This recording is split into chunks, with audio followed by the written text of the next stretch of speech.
Nizzy, and in this video, you guys, we're going to be predicting the Packers' regular season record here. With preseason for the Green Bay Packers just finishing up yesterday, obviously we went 0-3 in the preseason, but got to see a little bit of Jordan Love out on the field in a couple games there. Got to see some of those rookies play. So I'm not going to put too much weight into the three losses in preseason. Obviously, we had over 30 starters out for those 3 games. Pretty much never had our first or second team guys play too much. There's a lot of third stringers, fourth stringers, and then those second stringers kind of played a little bit in the beginning of the games there. So not going to hold too much weight on it. Like I said, you guys, obviously it is preseason, so you can't be too high or too low yet. Obviously, when we get all of our main dudes back in action here, starting week 1 against the Saints, we're going to get to see what this team really gets to look like. So I'm pretty stoked for the season, you guys. I think it's going to be another good one for us. I think we're going to have a phenomenal opportunity to make a push for another Super Bowl here, and most likely what is to be Aaron Rodgers and Davante Adams' last season as Green Bay Packers. So we're just going to have to sit back, relax, and enjoy every single moment of watching these guys ball out for us, man. As a Packers fan, it's been an absolute treat and an absolute joy watching these guys play all these years. And if this is going to be the last season, you guys, I'm going to enjoy every single moment of it. Right, real quick before we get into the prediction video, you guys, if you can go ahead and like this video if you like sporting content like this. Go ahead and subscribe to the channel if you're looking for more sporting content like this in the near future. Been getting a lot of support on the channel lately, you guys, and I greatly appreciate it. We're going to keep coming out with as many videos as possible here. Keep moving along forward. But without further ado, let's go ahead and start predicting the Green Bay Packers 2021 season record here. Starting off in week 1 against the New Orleans Saints. This is an away game, you guys. It's going to be kind of interesting to see what happens with that hurricane that's coming into New Orleans right now. We'll see if that's all blown over and things end up being okay. Hopefully everyone's going to be okay down there in Louisiana. Obviously that game yesterday got canceled between Arizona and the Saints due to the hurricane coming. That's supposed to, I believe, touch land today. So hopefully everyone's going to be okay down there. And hopefully things are, nothing too major happens and we're able to fly down to New Orleans and play the Saints in their building in week 1. I got the Packers winning this one, you guys. First game of the season, obviously we lost all 3 preseason games. I think we're going to be hungry for that W. And obviously with Drew Brees being gone, I don't believe Michael Thomas is going to be playing. I think it's going to give us that upper hand advantage, obviously, with them having Jameis Winston as their quarterback. I could see us being able to get a pick on him. Maybe Jair's going to step up and get a pick or 2 off of him in this game. I think they're still going to be kind of hashing some things out with just having a new quarterback in there after having Drew Brees for so long. So I think that's going to play into the Packers' advantage, and I think we're going to go ahead and start the season 1-0 against the Saints. And then in week 2, you guys, we get to come home and play the Lions. In week 2, I also think this is going to be a win to set us up for 2-0 to start the season. Obviously, they had some changes throughout the offseason. Jared Goff is now their quarterback. They got rid of Matt Stafford. They picked up our old running back there, Jamal Williams. They got him. They got Tim Boyle on their team. I think they got Geronimo Allison on their team too. So they got a few ex-Packers out there. I think the Lions are going to be better than what people expect. I think they could be a 500 team. Maybe even get a game or 2 above 500. I don't think they have as terrible of a team as people think. But I do think the Packers are able to handle this one at home in week 2 and be able to take that win to push us to 2-0 on the season. And then week 3, you guys, we're going on the road again against the 49ers here. I think this is where we're going to pick up our first loss of the season. Obviously, we know how big of a threat the 49ers are in the NFC, especially when they got a healthy squad last year. They were dealing with an unsurmountable amount of injuries. It was just too much to overcome for them. They had some of their big dogs out with injuries like Bosa, Garoppolo, Kittle. Just a lot of big-time players on their team were out with injuries last year. If they can have all those guys stay healthy this year, they're going to be a force to be reckoned with in that NFC West division as well as across the NFC as a whole. So I think that's going to end up being the first loss for our Green Bay Packers, you guys, and we're going to fall to 2-1 after the week 3 loss to the 49ers. And then heading over to week 4 when we play the Pittsburgh Steelers back on our home field again. I think we're going to handle business there and get that win. If we were playing in the Steelers building, I'd say it's probably going to be a loss. We've struggled the last few years playing on the road. We've been kind of a 500 team on the road and then pretty much don't lose at home. I would expect that same trend to kind of continue this year, so I think we'll be able to handle the Steelers in week 4 and jump to a 3-1 record. Heading over to week 5, you guys, we got an away game going over to the Cincinnati Bengals. We're going to have to see how they end up this year, see how Joe Burrow performs in his second season coming off of that brutal knee injury. I think he's going to be a little shaky to start the season out. It's going to take him probably half a season just to kind of get into the rhythm and flow. Jamar Chase has had a rough preseason as well for them. So we'll have to see what happens there. Obviously, that offensive line is still a big question mark because they decided to take Jamar Chase over Penei Sewell. So I think we're going to handle the Bengals out in week 5 there on the road and be able to push ourselves to 4-1. And then week 6, we go over on the road again over to Chicago to play the Bears. This one I see as another victory for us, you guys. I just don't think the Bears is as good of a team as maybe Bears fans think or some other people think. I know they got Justin Fields. I think he's going to be a pretty good quarterback for them in the future. I don't think he's going to be someone who's going to be able to lead them to the playoffs or anything this season. I would say by week 6, I would expect Justin Fields probably to be the starter. I would say Andy Dalton's probably going to be out because I really don't have a lot of faith in the Bears, and it's not even their quarterback play that really concerns me that much. They really don't have a great offensive line. They don't have a lot of weapons other than like Allen Robinson. Montgomery's pretty decent at running back. They got a couple other guys, but they don't have like a big time surplus of weapons. And that offensive line is a little bit weaker than they would like to be for protection of their quarterback there. So that's why I think we're going to be able to handle the Bears in week 6. And then over to week 7, you guys, we got Washington at home. Now, this one's going to be a tougher game than I think most people will expect just because that Washington defense is so nasty. I would really expect them to throw everything at us. I could see this being a real low-scoring game, like a 14-10 type game or something like that. I don't think Washington's offense is going to be crazy good this year, but I think they will be a little bit better with Ryan Fitzpatrick in the fold there. But nonetheless, I think we're going to be able to handle that. Obviously, it's going to be on our home field, so I think we'll be able to take the W against Washington in week 7.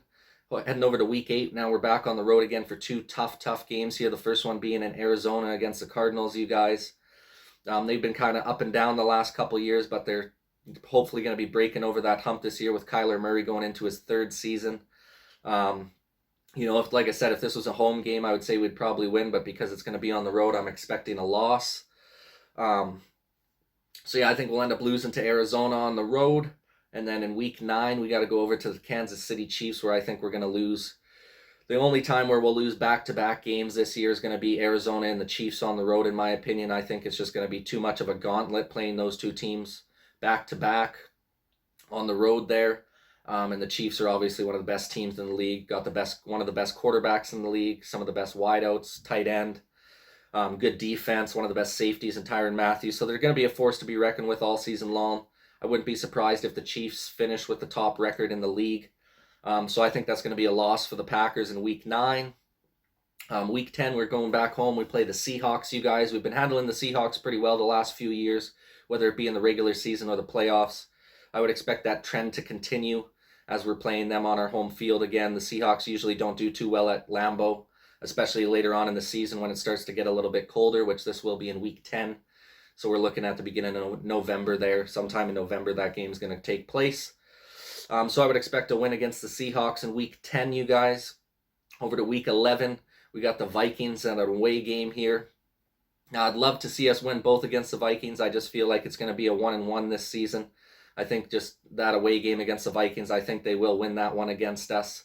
They always end up surprising us every year when you think you should be able to beat them both games, and then they end up stealing one from us. It happened to us last season. It's happened to us in seasons prior to that. So I could see the Vikings taking one on their home field against us in week 11 there, and I think we're going to lose that game. And then we're back home again for week 12 against the Rams. I think we will take this game as well as a win, put it in the win column for us. Obviously, with that injury to Cam Akers at the beginning of the year, they've lost him for the season. They ended up trading to get Sony Michel from the Patriots as their new number 1 running back. I think their running game is going to be suffering a little bit because Cam Akers is looking to be a big breakout star this year, and unfortunately with that injury, he's not going to be able to play this year, and especially with the way Sean McVay likes to have his offense run heavily through the run and then work off that and use a lot of play action plays. I think it's going to hinder the way they like to run their offense a little bit. And obviously the first season of Matt Stafford being in that system, I think that's going to give us the upper hand in week 12. And I think we will take that game on our home field. Then over to week 13, we got a bye week, you guys. Get some much needed rest for the squad. I kind of like having the bye weeks later on in the season, because if you do have injuries earlier in the season, you kind of got that bye week later on. Gives you an extra break before you can kind of finish off the last few games of the season and get ready for the playoffs. So I've always been a fan of having the bye week later in the season, preferably to earlier in the season. So I'm happy that we got that bye week in week 13 this year. And then over to week 14, we got the Bears again, this time at home. Obviously, I'm picking us to win again on our home field there. Like I said, I just think the Bears are going to be a year or two away from being a legitimate contender for a good, making the playoffs every year. I think they got a good opportunity with Justin Fields in their future here. They just need to put some better pieces around him. I don't think the Bears have enough pieces around him yet to be super successful this season. I could see the Bears being a 500 team, and I think we're going to be able to take advantage of that and be able to take 2 games against them this season and beat them again in week 14 on our home field there. And then over to week 15, we got to head up north to the Ravens and play an away game. I think we're going to lose this one. I just think the versatility of Lamar Jackson and that beast of a run game, I think, is going to be too much for our defense to handle. Like I said, we don't usually play as well on the road as we do at home either. I think their passing game is also going to be improved this year. They got a couple more targets for Lamar Jackson. He's also going into a new season here. He's had a few years in the league now to kind of hone in his skills. I expect him to take that next step this year. I think we're going to end up losing to the Ravens in week 15. Over to week 16, 3 weeks left in the season, you guys. We got the Browns at home. I think this is going to be a win for us here. I think it's going to be a tight, close game. The Browns are a real good-looking team. They got a mean tandem running back duo in the backfield there. Baker Mayfield has continued to progress under Kevin Stefanski there. So I think it's going to be a tight, close game, but because we got the home field advantage in that game, I think we will be able to take this one home for the W. And then over to week 17, we got the Vikings again, this time on our home field, and I think that will also be a W for us. Like I said, we usually end up splitting our season series with those guys, so I expect us to take our home field game, and I expect them to take their home field game. So week 17, I got us winning against the Vikings. And then over to week 18, you guys, finishing up against the Lions at Detroit there. I would expect us to take that one as well. Obviously, it's an away game, but I just don't think that the Lions are going to have enough to be able to beat us this season. They're going to be going through just kind of having a bunch of new guys on their team, a new coach, a new system and everything to kind of feel out. I expect us to be able to take both games against the Lions this year. So that finishes out the season, you guys. I got the Packers finishing with a 4-win, 5-loss road record. We got a lot of tough road teams this year, obviously teams like Arizona, the Chiefs, the Niners, the Ravens. So these are some real good playoff teams that we're going to be versing on the road this season. We don't really have any easy road games other than maybe the Lions. Who else do we have on here that might be an easy one? I mean, the Vikings could possibly be a win on the road. I got us down as a loss, so like I said, a 4-5 road record for us this season. And then the home record, you guys, I do not think we're going to lose a game at home this year. I got us going 8-0 at home, which gives us a 12-5 record to finish out the season, you guys. I believe that will be enough to finish first in our division. I could see teams maybe like the Vikings finishing 10-7 or 11-6. And then like the Lions and the Bears, I could just see those guys being 500 squads, right around like that 8-9 mark, something like that. So I'd love to get your guys' opinion in the comments section down below. What do you think the Packers are going to finish up for the regular season record this year? I got them going 12-5. Like I said, you guys, would love to get your guys' opinion on how you think they're going to fare during the regular season, if we'll be able to win our division. Once again, you guys, I appreciate you taking the time to watch this video and every video on my channel. It means a lot to me, man. Please go ahead and like this video if you like sporting content like this. Go ahead and subscribe to the channel if you're looking for more sporting content like this in the future. And once again, you guys, this is Nizzy with Nizzy Sports Chat.